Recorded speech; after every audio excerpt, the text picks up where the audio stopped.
જય શ્રી કૃષ્ણ મિત્રો, સ્વાગત છે આપનું અમારી યુટ્યુબ ચેનલ પર। આપની સાથે હું છું ઝિંકલ અને આજના આ વિડીયોમાં આપણે જોઈશું કે માત્ર 2 દિવસમાં સમગ્ર દ્વારકા કેવી રીતે ફરી શકાય, કેવી રીતે દ્વારકા પહોંચવું, ક્યાં રહેવું અને શું ખાવું। તો ચાલો શરૂ કરીએ।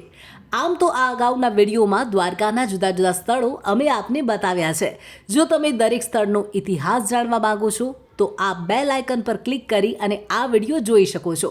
પરંતુ આજના આ વિડીયોમાં આપણે વાત કરવી છે કે કેવી રીતે વીકેન્ડમાં માત્ર 2 દિવસમાં આખું દ્વારકા જોઈ શકાય અને કોઈ સ્થળ જોવાનું રહી ન જાય। તો અમદાવાદથી 449 કિલોમીટર એટલે કે લગભગ 7.5 કલાક, રાજકોટથી 235 કિલોમીટર એટલે કે 4 કલાક અને સુરતથી 668 કિલોમીટર એટલે કે 12 કલાકનો રસ્તો છે।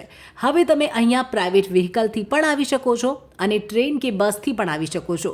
મુખ્ય મંદિરથી રેલવે સ્ટેશન માત્ર 2 કિલોમીટરના અંતરે છે, જ્યારે પ્લેનથી આવવા માંગતા હો તો નજીકમાં એરપોર્ટ જામનગરમાં આવેલું છે, તો તમે ત્યાંથી આવી શકો છો। રોકાવા માટે અહીંયા ઘણી બધી હોટલ્સ, હોમ સ્ટે અને ધર્મશાળાની સુવિધા છે, જે તમને મિનિમમ 1000થી 1500 રૂપિયામાં મળી જશે।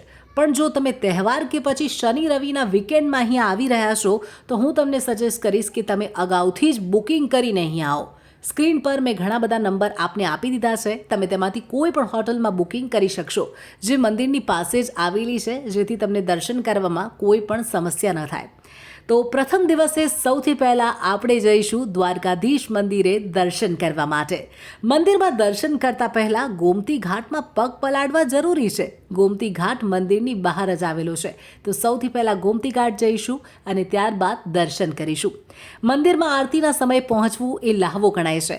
આ સિવાય મંદિરનો ધ્વજ બદલાતો જોવો પણ ખૂબ શુભ મનાય છે અને અમે આ સમયે જ મંદિરે પહોંચ્યા હતા। દર્શન કર્યા બાદ બપોરનું ભોજન આપ મંદિરમાં પણ કરી શકો છો।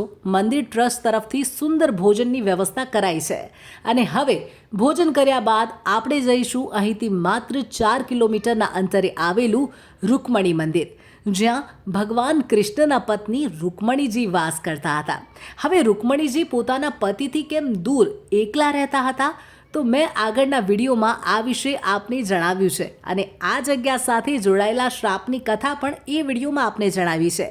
જો તમે હજુ સુધી એ વિડીયો નથી જોયો તો બેલ આઇકન પર ક્લિક કરી આ વિડીયો આપ અહીંથી જોઈ શકો છો। હવે રૂકમણી મંદિરમાં દર્શન કર્યા બાદ આપણે જઈશું અહીંથી 18 કિલોમીટરના અંતરે આવેલ નાગેશ્વર જ્યોતિર્લિંગમાં દર્શન કરવા માટે। 12 જ્યોતિર્લિંગમાંનું એક મહાદેવનું ધામ, જ્યાં નાગ તરીકે પૂજાય છે ભગવાન શિવ। કહેવાય છે ભગવાન કૃષ્ણ પણ અહીં શિવલિંગની પૂજા કરવા માટે આવતા હતા। આ વાત પરથી તમે અંદાજો લગાવી શકતા હશો કે આ કેટલું પ્રાચીન મંદિર છે। અહીં થોડો સમય વિતાવ્યો અને મહાદેવના આશીર્વાદ પણ મેળવ્યા અને હવે આપણે જવાનું છે વધુ એક પ્રાચીન અને ઐતિહાસિક જગ્યાએ। નાગેશ્વર જ્યોતિર્લિંગથી માત્ર 5 કિલોમીટરના અંતરે આવેલું છે ગોપી તળાવ, જ્યાં ગોપીઓએ રમી હતી જીવનની આખરી રાસ અને ગોપીઓનું શરીર બની ગયું ચંદન, અને એટલે જ મનાય છે કે અહીંની માટીમાં આજે પણ ગોપીઓ વાસ કરે છે, જેને ગોપી ચંદન તરીકે ઓળખવામાં આવે છે। તમે અહીંથી ઠાકોરજીની પૂજા કરવા માટે કે ચહેરા પર લગાવવા માટે ચંદન ખરીદી શકો છો। થોડો સમય ગોપી તળાવમાં પગ પલાળ્યા બાદ હવે આપણે જવાનું છે ભગવાન કૃષ્ણના નિવાસ સ્થાને। હવે તમે કહેશો કે દ્વારકાધીશ મંદિરમાં તો આપણે સવારે જ દર્શન કરી લીધા, શું ફરી આપણે ત્યાં જ જઈ રહ્યા છીએ? તો જવાબ છે ના। આપણે સવારે જ્યાં ગયા તે દ્વારકાધીશનું મંદિર હતું, ત્યાં તો ભગવાન કૃષ્ણ રાજપાટ ચલાવતા હતા। એક રીતે કહીએ તો ભગવાન કૃષ્ણની ઓફિસ હતી, પણ હવે આપણે જ્યાં જઈ રહ્યા છીએ ત્યાં દ્વારકાધીશ તેમની રાણીઓ સાથે રહેતા હતા અને તે છે બેટ દ્વારકા। ગોપી તળાવથી માત્ર 22 કિલોમીટરના અંતરે આવેલું છે બેટ દ્વારકા, જ્યાં પહેલાં માત્ર બોટ મારફતે પહોંચી શકાતું હતું, પરંતુ હવે બોટ બંધ થઈ ગઈ છે, જેથી તમારે રોડ મારફતે અહીં પહોંચવું પડશે। રસ્તામાં તમને જોવા મળશે નવનિર્માણ પામેલો સિગ્નેચર બ્રિજ, જેનું નામ હવે સુદર્શન બ્રિજ કરી દેવાયું છે। દ્વારકા ફરવા આવતા લોકો અહીં અચૂકથી ફોટો પડાવતા હોય છે. અમે પણ અહીં થોડી ફોટોગ્રાફી કરી અને ત્યારબાદ ઓટો કરીને પહોંચી ગયા મંદિરે, કેમ કે છેક મંદિર સુધી ગાડી લઈ જવાની પરવાનગી નથી. ખૂબ જ પૌરાણિક અને ઐતિહાસિક જગ્યા, જ્યાં કૃષ્ણ સુદામાનું મિલન અને રૂકમણી હરણ જેવી ઐતિહાસિક ઘટનાઓ પણ બની હતી.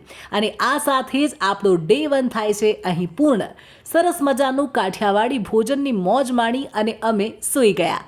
તો મિત્રો, આ છે ડે 2 અને આજે આપણે સૌથી પહેલાં જઈશું ભડકેશ્વર મહાદેવ મંદિર, જે મુખ્ય મંદિરથી માત્ર 2 કિલોમીટરના અંતરે આવેલું છે. જો તમે મંદિરની નજીકમાં જ ક્યાંક રોકાયા છો તો તમે વહેલી સવારે આ મંદિરે પહોંચી શકશો, જ્યાં આવેલું છે 5000 વર્ષ જૂનું ચમત્કારિક શિવલિંગ. ત્રણેય તરફથી સમુદ્રથી ઢંકાયેલું આ મંદિર ભૌગોલિક દ્રષ્ટિએ પણ ઘણું જ આકર્ષક છે. તમને જાણીને નવાઈ લાગશે કે અહીં સમુદ્ર ખુદ કરે છે શિવલિંગ પર અભિષેક. અહીં વહેલી સવારે ખૂબ અદ્ભુત ફોટોગ્રાફી કરાવી શકો છો. થોડો સમય અહીં વિતાવ્યા બાદ પહોંચી જવાનું છે અહીંથી માત્ર વોકિંગ ડિસ્ટન્સ પર આવેલ સનસેટ પોઈન્ટ પર. આમ તો અહીં સાંજે લોકોની ખૂબ જ ભીડ હોય છે, કારણ કે સાંજે અહીંથી સૂર્યાસ્ત થતો જોવો એ ખૂબ મજેદાર હોય છે. પણ વહેલી સવારે પણ અહીંની સુંદરતા કંઈક અલગ જ જોવા મળે છે. બીજું કે સવારે ભીડ ન હોવાથી તમે ફોટોગ્રાફી પણ સારી રીતે કરી શકશો. બપોરનું ભોજન કર્યા બાદ હવે આપણે પહોંચી ગયા છીએ અહીંથી માત્ર 13 કિલોમીટરના અંતરે આવેલ શિવરાજ બીચ પર. સ્વચ્છતાની દ્રષ્ટિએ અને અન્ય અલગ બાબતોને ધ્યાનમાં લઈને દ્વારકાના આ બીચને આંતરરાષ્ટ્રીય પુરસ્કાર પણ મળેલો છે. બીચ પર 2 થી 3 કલાકનો સમય પણ ઓછો પડશે અને એટલે જ આ જગ્યા આપણે દ્વારકાના બધા જ સ્થળોમાં છેલ્લી રાખી છે. અહીં ઘણી બધી વોટર રાઇડ્સનો આનંદ પણ લઈ શકાય છે. અમે બીચ પર કેટલી મજા કરી તે જો આપ જોવા માંગતા હો તો શિવરાજપુર બીચ પર મેં સ્પેસિફિક વિડીયો પણ બનાવ્યો છે. આપ ત્યાં જઈને આ વિડીયો જોઈ શકો છો.